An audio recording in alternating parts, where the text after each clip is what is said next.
Assalamualaikum warahmatullahi wabarakatuh. Jumpa kembali bersama Sang Hyang Cipta Rasa yang akan mempersembahkan kisah-kisah mistis menarik untuk menghibur teman-teman semua dimanapun berada. Sebelum ke cerita, terlebih dahulu kami ucapkan terima kasih yang sebanyak-banyaknya kepada teman-teman yang telah bergabung di channel ini. Dan bagi yang belum bergabung, silahkan mampir dan berikan dukungannya dengan cara subscribe, like, komen, dan share ke teman-teman lainnya agar channel ini semakin berkembang. Untuk menjaga privasi dalam cerita ini, nama tokoh dan tempat kejadian telah kami samarkan. Apabila ada kesamaan cerita, nama tokoh dan tempat kejadian mungkin hanya kebetulan saja.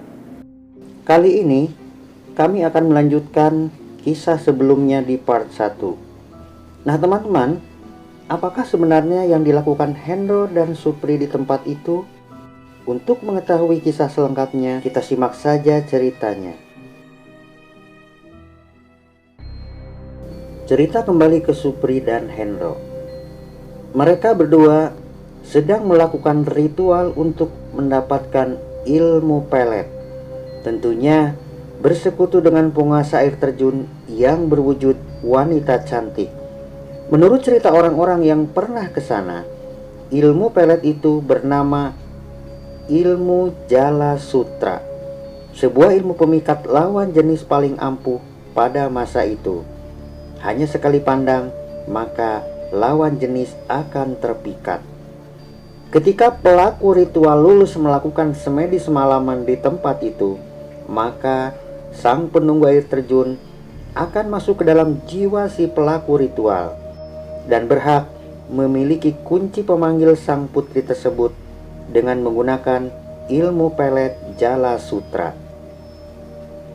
Nah, ketika pemilik ilmu pelet Jala Sutra itu menginginkan lawan jenis yang disukainya, maka sang hodam yang berwujud putih cantik itu akan menjerat dan memaksa jiwa si target untuk mengikuti dan menyukai pemilik ilmu pelet tersebut.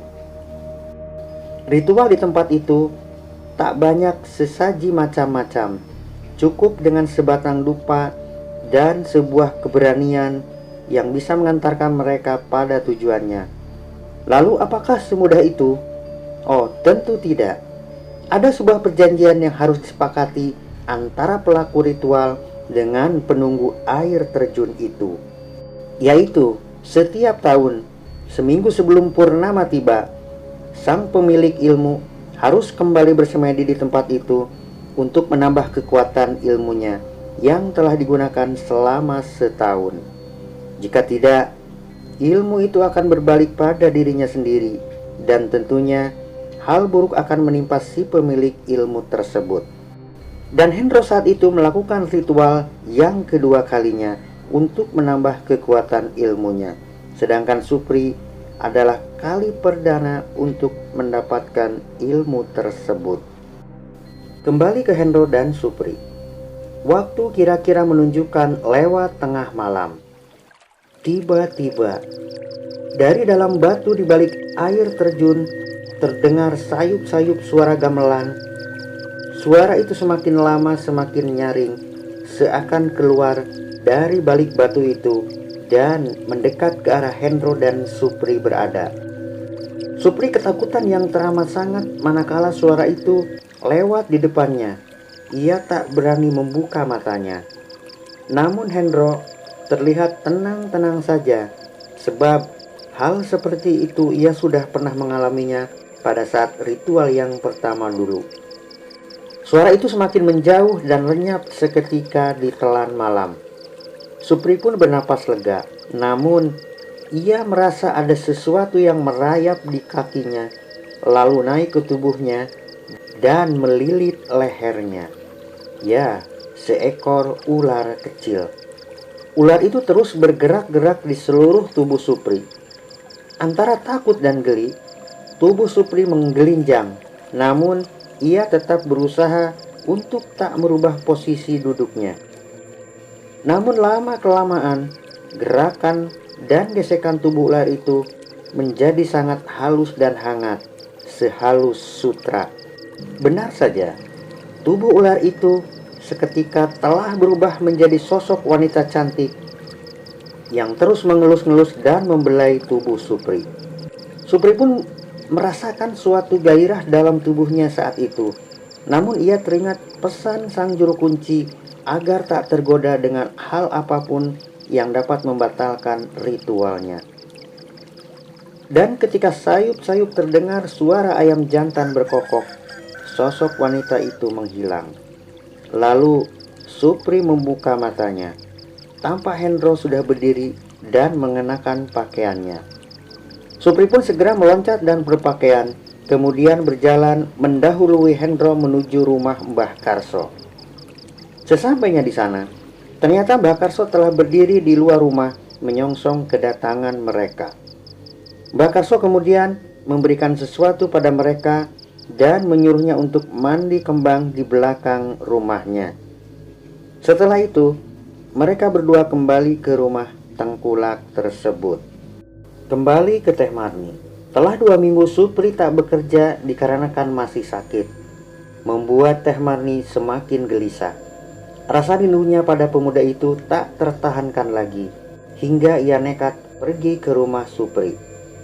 Dengan bertanya ke sana kemari, akhirnya Teh Marni sampai di rumah Supri. Dan rasa rindu itu terobati manakala Supri menyambutnya di pintu rumahnya, tentunya dengan senyum manis yang membuat Teh Marni melonjak kegirangan. Kondisi Supri setelah kejadian itu sudah membaik, hanya tinggal pemulihan saja. Masih tampak di wajahnya luka lebam, bekas pukulan dari pemuda-pemuda kampung yang iri dengannya. Kakinya pun masih sedikit terlihat agak pincang. Orang tua Supri pagi itu sudah berangkat ke sawah, dan dengan leluasa Teh Marni mencurahkan isi hatinya pada pemuda itu. Dalam waktu dekat, Teh Marni akan melamar Supri untuk menjadi suaminya. Mendengar itu, Supri terkejut. Tak disangka, kebaikan Teh Marni padanya selama ini ternyata meminta imbalan darinya, sebuah imbalan yang sangat di luar dugaan Supri saat itu. Tak ada jawaban pasti dari Supri saat itu. Waktu beranjak siang ketika Teh Marni pamit untuk kembali ke rumahnya. Sepeninggal Teh Marni, Supri berpikir keras tentang ajakan dari Teh Marni tersebut.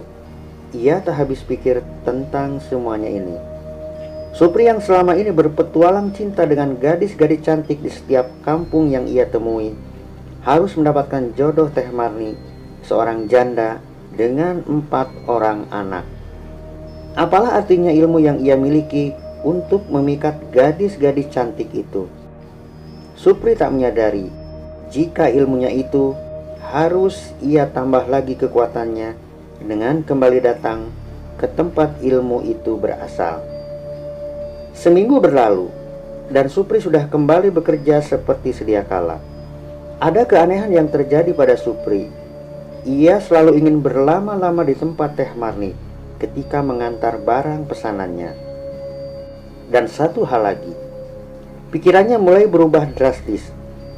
Ada perasaan aneh yang menggelayut di hatinya ketika berada di tempat itu.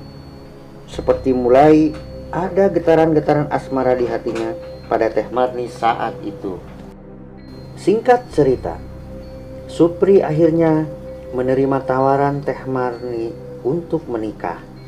2 orang anak Teh Marni yang telah dewasa menolak dengan tegas kehadiran Supri dalam kehidupan ibunya. Mereka merasa malu memiliki ayah tiri yang seusia dengan mereka.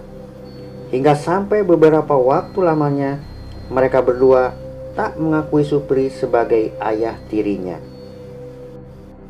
Dan apapun namanya ilmu pemikat itu, pada masanya kekuatannya itu akan perlahan luntur jika tak segera mengisinya kembali.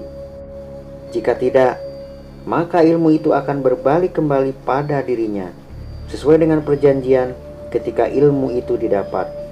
Sehingga pada akhirnya, apa yang ia inginkan tak sesuai dengan kenyataan yang ada. Nah teman-teman, sampai di sini ceritanya. Semoga dapat menghibur kalian dimanapun berada. Terima kasih bagi teman-teman yang telah menonton dan mendengarkan ceritanya. Mohon maaf apabila ada salah-salah kata. Sampai jumpa di kisah selanjutnya hanya di Sang Hyang Cipta Rasa. Assalamualaikum warahmatullahi wabarakatuh.